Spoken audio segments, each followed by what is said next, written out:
good day, future doctors. In this video, I will try to help you choose your medical specialty by giving you some tips.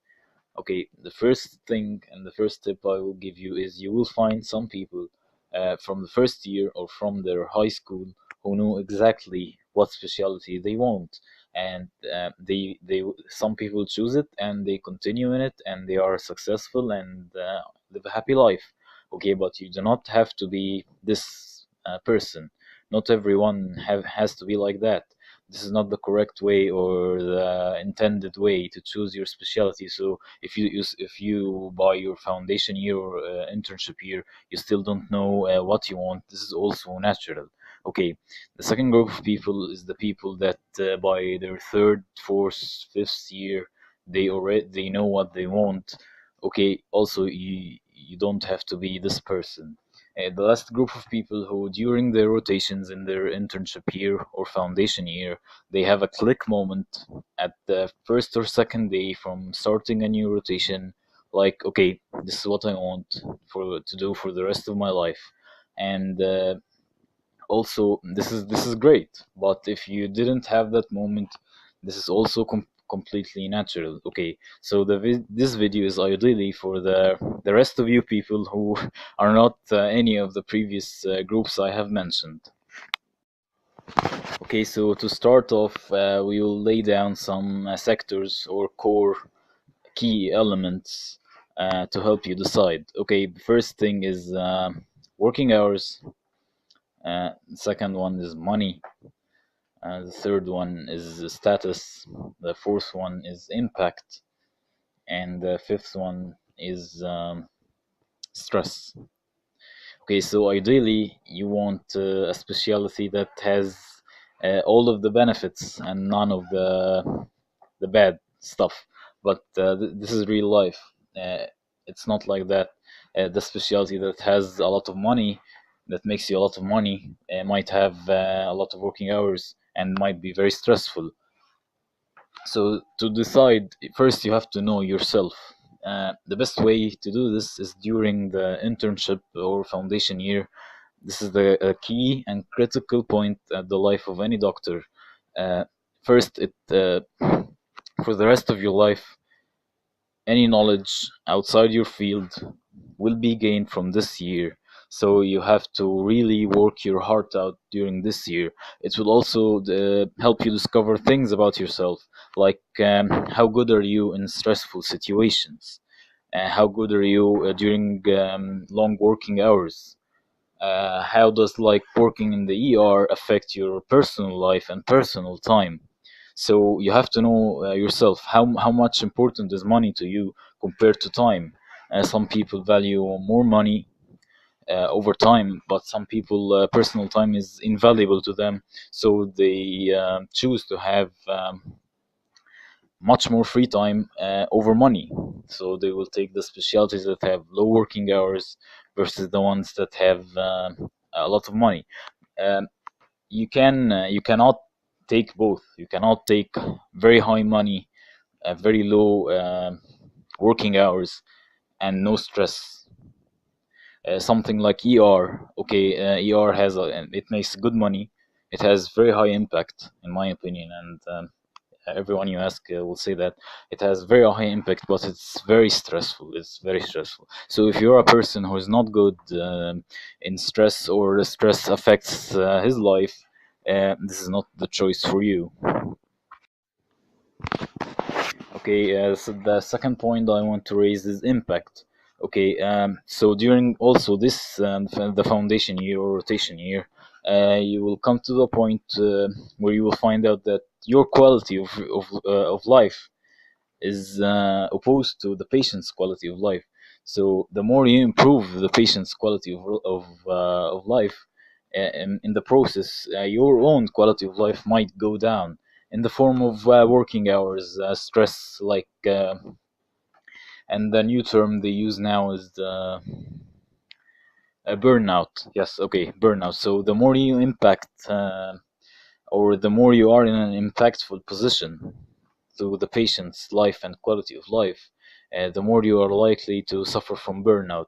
So burnout is not just like being stressed during work and working for long hours.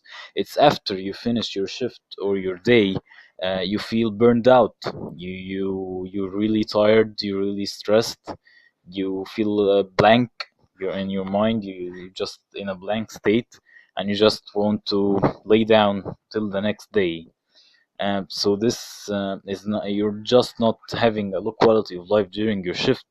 In fact, after it, your quality of life is not also that high. It affects some people more than others. Like someone who's not good at stress and takes ER or takes trauma, he's not just going to have a rough day at work. His day off and his vacation will be rough. So he's having a horrible quality of life. He is making a high impact, but did he make a right choice? And that's up to you. You will try to balance the course that I have said uh, in your mind and decide what's the best between all the specialities. Okay, another point is that this video is my own opinion.